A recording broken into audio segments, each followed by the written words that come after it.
The docking bay of Outpost Vega 7 was eerily silent, the hum of the station's life support the only sound breaking the stillness.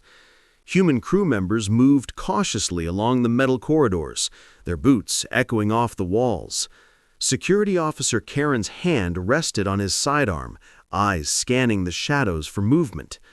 "Something doesn't feel right," he muttered, voice tight with unease. From the corner of his eye, Karen noticed them, creatures unlike anything cataloged by the United Space Coalition. 4 of them, crouched low, their scaled hides rippling as they watched the humans. Their eyes glowed faintly in the dim light, pupils narrowing as if calculating intentions. A low, guttural growl rumbled through the air, vibrating against the metal flooring. Karen's fingers twitched toward his weapon. "Why are they growling at me?" he asked, more to himself than anyone else. "Because you're reaching for your gun," said the human in front of him, voice calm, steady. The officer froze. Captain Aaron Hale, the human who had led countless first contact missions, stepped forward, her palms open and empty. She spoke in measured tones, carefully modulating her voice to project confidence without threat. The creatures hesitated, sniffing the air, tilting their heads. One of the larger creatures brushed against Hale's arm, almost in recognition, and the growling ceased entirely. A silence settled over the docking bay, charged with anticipation. Suddenly, the station's alarms blared, red lights flashing across the bay. A loud bang echoed from the far corridor. Something had breached the outer hull. The creatures hissed and backed away, ready to defend their territory. Hale raised her hand, signaling for calm. "We're not the enemy, but we have to move." Karen hesitated. "Move? Into what?" "Into cooperation," Hale replied. "You're about to see why humans survive where others fail."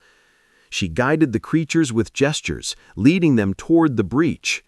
As the crew followed, she gave rapid instructions to the security team, improvising barricades and rerouting power to maintain pressure on the hull. The aliens, once intimidating and unknown, now assisted instinctively, using their unique physiology to reinforce weak points in ways the humans could not. By the time the initial breach was stabilized, Karen's skepticism had shifted to awe. He glanced at Hale, a silent question in his eyes. She met his gaze and smiled faintly. "This is only the beginning," she said. Beyond the docking bay, deep space loomed, filled with mysteries and threats yet unseen. And somewhere out there, something was watching, waiting for the humans' next move. The station thrummed with activity as humans and aliens alike scrambled to stabilize Outpost Vega 7. Sparks flew from a compromised power conduit, and alarms continued to echo through the corridors. But Hale moved through it all with unflappable precision. Every order she gave, every hand gesture, seemed to communicate effortlessly with both species. Karan, still uneasy, shadowed her as she directed a small team to reinforce the damaged hull.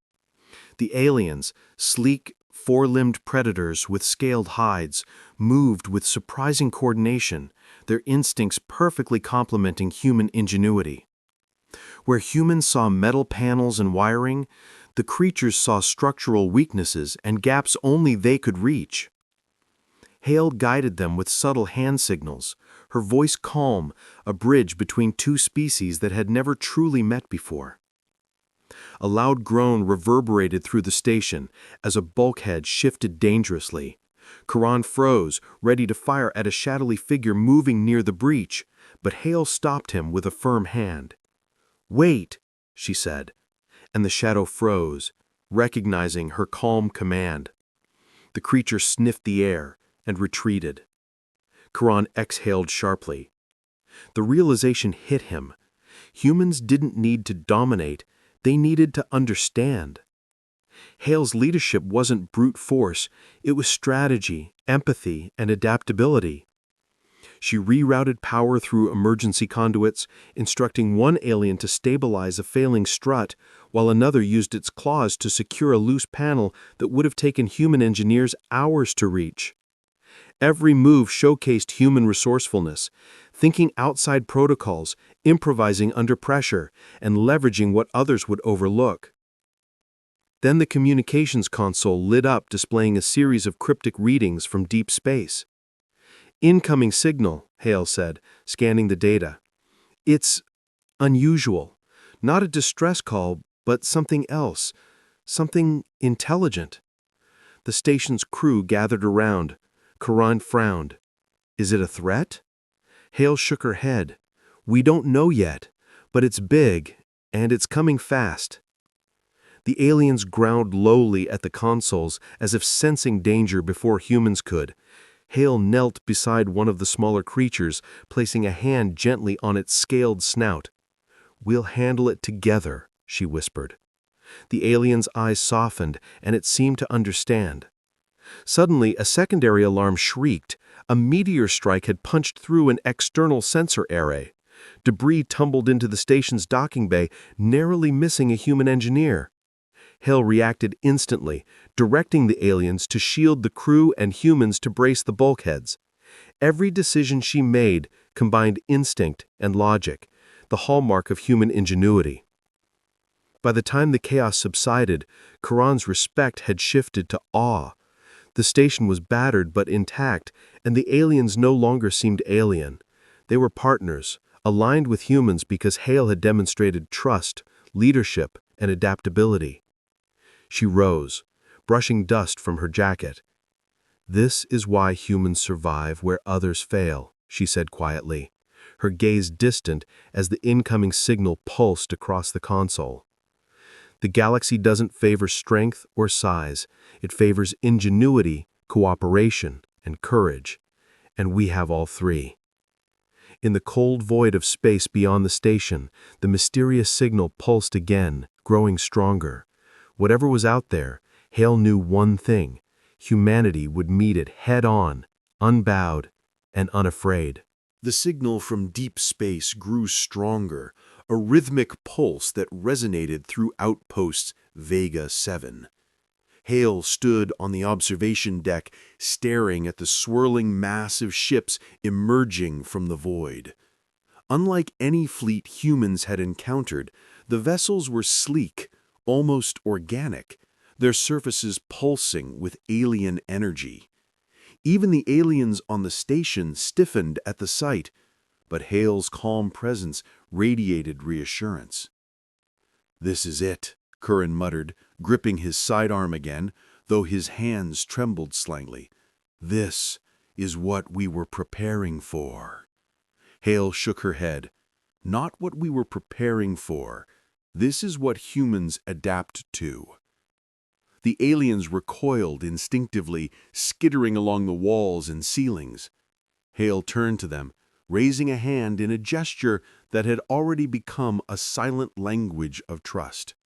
Slowly they moved closer, forming a protective perimeter around the human crew. "Listen carefully," she addressed both humans and aliens. "They're fast, coordinated, and deadly. But so are we, if we use our brains." Within minutes, Hale began directing the defense. Humans and aliens worked together like a single organism. Aliens adjusted the station's shields, their claws and tendrils interfacing with controls in ways the crew could not. Human engineers rerouted energy, calculated trajectories, and improvised defensive turrets from scrap parts.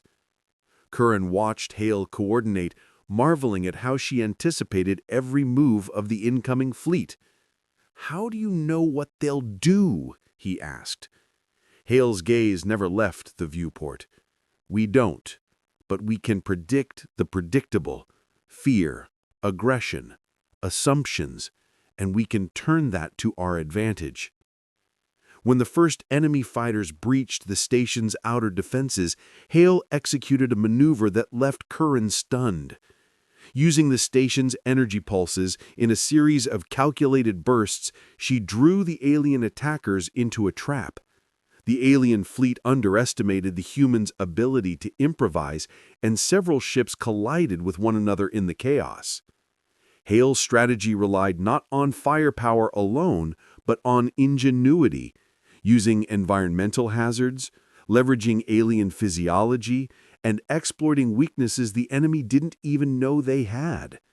Humans and aliens struck in perfect synchrony, claws tearing through conduits, turrets firing on precise angles, energy pulses ricocheting off hull surfaces. Amid the battle, Hale noticed one of the enemy command ships moving for a direct assault. Without hesitation, she coordinated a daring maneuver, directing humans and aliens to create a deceptive energy signature. The enemy, deceived by the ruse, diverted their attack and collided with their own fleet. For a moment the station was silent save for alarms and the distant hum of damaged engines. The alien allies stared at Hale with newfound respect, their growls now replaced with low, approving murmurs. Even Curran felt the shift. Humans were not just survivors, they were tactical geniuses, capable of turning impossible odds into victory. Hale allowed herself a brief nod, her eyes scanning the damage reports. "This is only the beginning," she said. "The galaxy will test us again, but every time they'll learn the same lesson. Humanity adapts. Humanity survives. Humanity triumphs." Outside, the enemy fleet began a slow retreat, shaken and wary. Inside the station, humans and aliens alike realized they had witnessed something rare: the raw brilliance of human ingenuity in full force, a force that even the galaxy's deadliest could not ignore. The enemy fleet had retreated, but the threat had only been delayed, not eliminated. Hale stood on the observation deck, eyes scanning the stars. Deep space stretched endlessly, dark and indifferent. But she could feel it. Something was coming, something bigger. "Captain," Curran said, stepping beside her, his usual tension had softened into admiration. "Do you really think we can handle whatever's next?" Hale turned to him, calm and unwavering. "We don't just handle it, we adapt. That's what makes us human." The station's systems were damaged but functional. The aliens, now fully cooperative, moved with quiet efficiency, reinforcing shields, repairing critical conduits, and preparing the crew for the inevitable return of the enemy. Hale's mind raced, calculating variables, anticipating enemy maneuvers, and identifying opportunities the humans alone could exploit. The first blip appeared on the long-range sensors. Dozens of massive enemy vessels, larger than any they had seen before, converging on Vega 7 with lethal intent. Hale didn't panic. Instead, she called the crew together. "Listen up," she commanded, her voice steady over the comms.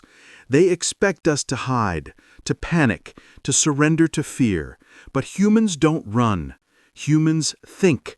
Humans fight smart, and that's exactly what we're going to do."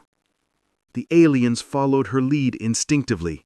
Hale divided the crew into coordinated squads, each paired with alien counterparts.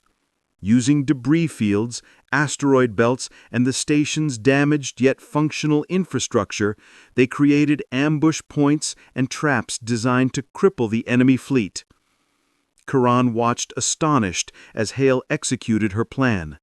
Humans improvised explosive charges from scrap materials. Aliens manipulated energy conduits and structural weaknesses in ways no human manual could predict. Hale herself piloted a modified defense turret using unconventional trajectories to intercept fighters. The battle was a blur of motion and strategy. Enemy ships attempted to breach the station's core, but Hale had anticipated every move. Using a combination of energy pulse diversions, gravity-manipulating devices, and improvised electromagnetic nets, The humans turned the enemy's strength against them. One by one, the enemy ships faltered, colliding with each other or being forced into traps the humans had designed in real time. Amid the chaos, Hale noticed the enemy flagship attempting a direct assault on the station's command hub. Without hesitation, she coordinated a daring maneuver, a controlled breach that lured the flagship into a corridor lined with alien and human defense systems. The enemy vessel was caught, its weapons neutralized, its command structure fractured. When the dust settled, the station was battered but intact, the enemy fleet scattered and retreating into the void. The aliens murmured in awe, a language of respect and wonder, as if recognizing something extraordinary. Hale allowed herself a small smile, turning to the humans and aliens who had fought by her side. "The galaxy will test us again," she said, voice soft but resolute, "but every time they will learn the same lesson. Human ingenuity, courage, and adaptability cannot be underestimated." Karan nodded, finally understanding. "We didn't just survive, we proved ourselves." Hale gazed out at the stars, the endless possibilities ahead. Humanity had faced the void, and not only survived, they dominated, with brains, courage, and heart. And somewhere in the dark reaches of space, countless civilizations were taking note. The human race had left its mark. The galaxy would remember.